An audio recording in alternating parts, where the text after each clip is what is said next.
Subscribe చేసేటప్పుడు పక్కనే ఉన్న గంట సింబల్ ను నొక్కి యాక్టివేట్ చేసుకోండి. ఆల్రెడీ సబ్స్క్రైబ్ చేసిన వాళ్ళు కూడా దయచేసి బెల్ బటన్ ను యాక్టివేట్ చేసుకోండి.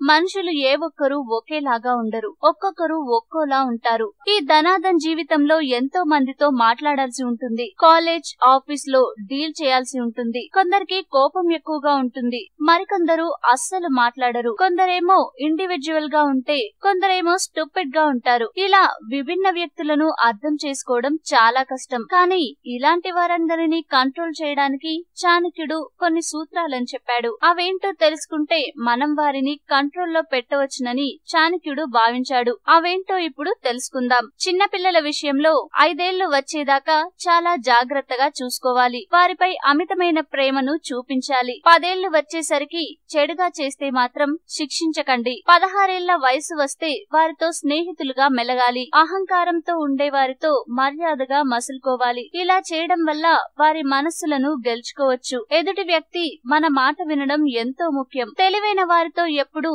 నిజాలే మాట్లాడాలి. నిజాయితీగా ఉండే వారికి తెలివైన వారే కాదు ఎవరైనా ఇష్టపడతారు. దురాశపరులను ధనమాస చూపించి బుట్టలో వేసుకోవచ్చు. ఏ పనైనా కావాలంటే వీరికి కాస్త డబ్బు ఇస్తే సరిపోతుంది. మీరంటే గౌరవం లేని చోట ఒక్క క్షణం కూడా ఉండకూడదు. బాగా డబ్బు సంపాదించాలని భావిస్తే ధనవంతులు ఉండే ప్రాంతానికి వెళ్ళాలి. తెలివితేటలు కావాలని భావిస్తే మాత్రం పండితుల దగ్గరకు వెళ్ళాలి. మీరు హంసలాగా జీవించండి. అది ఎలాగైతే నీరు ఉన్నప్పుడు మాత్రమే ఉండి సరస్సు ఎండిపోయినప్పుడు అక్కడి నుంచి ఎలా వెళ్లిపోతాయో మీరు కూడా అలాగే ఉండాలి.